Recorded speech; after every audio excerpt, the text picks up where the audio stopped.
Hey guys, आपका स्वागत है प्रयोग एजुकेशनल में। और इस वीडियो में मैं आपको बताने वाला हूँ कि आप किस तरीके से अपना एक व्यू बना के उसको किस तरीके से लोड करवा सकते हो। तो सबसे पहले हम कंट्रोलर पे जाएंगे और जो भी हमारा क्या बोलते हैं यूआरएल जो हमारे चलते हैं इसमें मैं आपको सबसे पहले बता देता हूँ। तो जो भी हमारे यूआरएल चलते हैं, जैसे कि हम सबसे पहले हम लिखते हैं लोकल होस्ट, फिर हम लिखते हैं सी ट्यूटोरियल, जो भी हमारे फोल्डर का नाम है जिसमें भी। तो जो भी मेरे अभी फोल्डर का नाम क्या है, सी ट्यूटोरियल्स है। इसके अंदर मेरे का पूरा पूरा कोऑर्डिनेटर है। तो सबसे पहले मैं यहाँ पे लिखता हूँ ट्यूटोरियल, जो भी मेरा मतलब कि फोल्डर का नाम है। ठीक है, यूट्यूब। अच्छा, यहाँ स्पेलिंग गलत हो गई।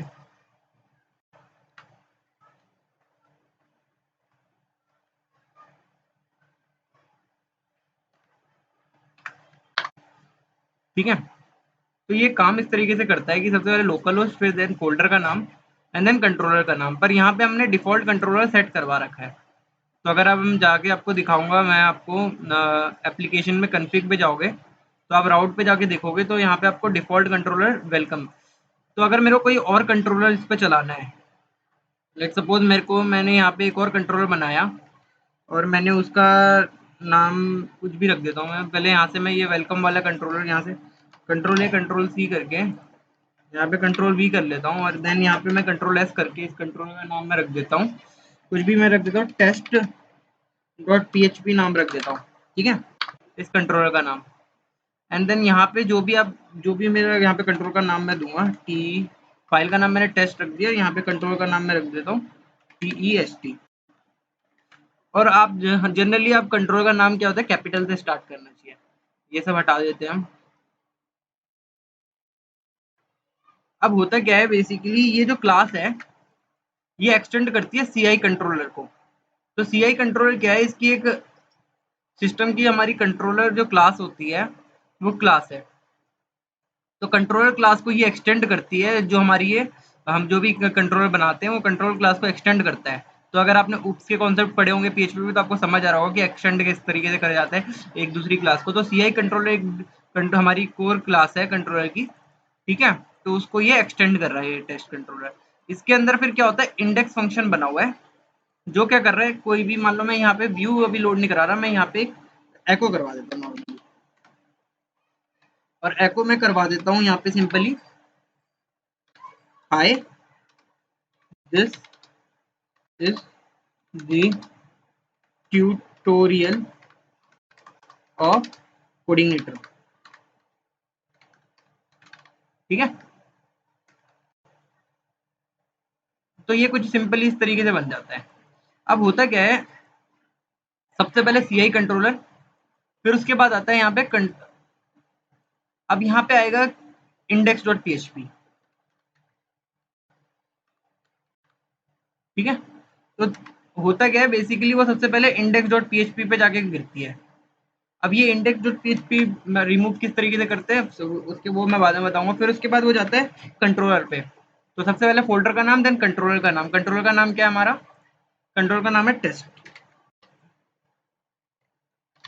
एंड देन उसके बाद वो जाके गिरता है जो भी फंक्शन होगा। फंक्शन क्या है हमारा, इंडेक्स है। तो इंडेक्स फंक्शन है इसलिए यहाँ पे हमें देने की जरूरत नहीं है, पर अगर फंक्शन का कुछ और नाम होता तो वो हमें देना पड़ता। तो ये आ गया हमारा high this the tutorial of coordinator. तो अगर मैं फंक्शन का नाम मैं कर देता हूँ TST टेस्ट। ठीक है, और अब मैं अगर इसको करता हूँ तो ये एरर दे रहा है। पर अगर मैं यहाँ पे फंक्शन का नाम भी साथ में दे देता हूँ, फंक्शन का नाम क्या है हमारा, TEST test, sorry index dot PHP test.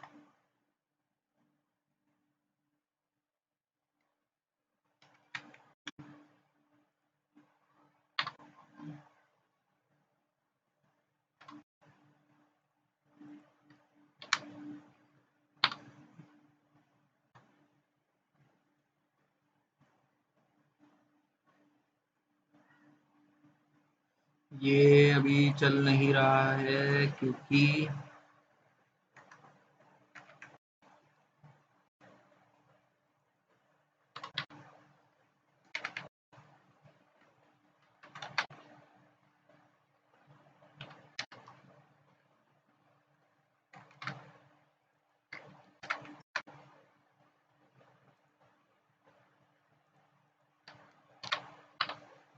आ गया। तो वो इसलिए नहीं ले रहा था क्योंकि यहाँ पे जो कंट्रोलर का नाम था और वही फंक्शन का नाम ले लेते, इसलिए कुछ उसकी वजह से दिक्कत आ रही थी। तो यहाँ पे मैंने देखा क्या दिया, अगर आप इंडेक्स कंट्रोलर के बाद इंडेक्स फंक्शन है तो आपको वहाँ पे लिखने की जरूरत नहीं है यूआरएल पे, पर अगर वही फंक्शन है मतलब कुछ और फंक्शन का नाम है, तो वो आपको यहाँ पे दे दोगे तो आप सिंपली वो फंक्शन के अंदर जो भी होगा वो चल जाएगा। तो सिंपल आपका यूआरएल क्या बनता है, लोकल होस्ट फिर CI ट्यूटोरियल एंड देन सबसे पहले जो भी फ़ोल्डर का नाम होगा, फिर उसके बाद वो जाता है, अगर मैं आपको डिफ़ॉल्ट स्ट्रक्चर दिखाऊँ इसका, तो वो ये index.php पे जाके गिरता है एंड देन index.php इसलिए हम यहाँ पे देते हैं। तो इसको किस तरीके से रिमूव करना है index.php को, ये मैं आपको एक वीडियो सेपरेट वीडियो में बता दूंगा। फिर जाता है टेस्ट पे,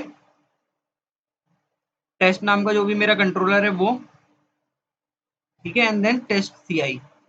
तो टेस्ट CI यानी कि जो भी फंक्शन का नाम होगा उस पे चला जाएगा। तो ये फंक्शन पे चला गया, तो देन जो भी उसके अंदर होगा, ये मेरा ये एको ये हो रहा है, तो ये मेरा यहाँ पे चल गया, ठीक है। तो ये हमारा इस वीडियो में हम इतना ही रखते हैं कि किस तरीके से हमारा यूआरएल काम करता है, किस तरीके से कंट्रोलर चलता है। नेक्स्ट वीडियो में आपको मैं व्यू के बारे में बताऊंगा और थोड़ा और हम कंट्रोलर के बारे में जानेंगे। तो अगर आपको वीडियो पसंद आई तो लाइक शेयर सब्सक्राइब करना ना भूलें। Thank you very much for watching.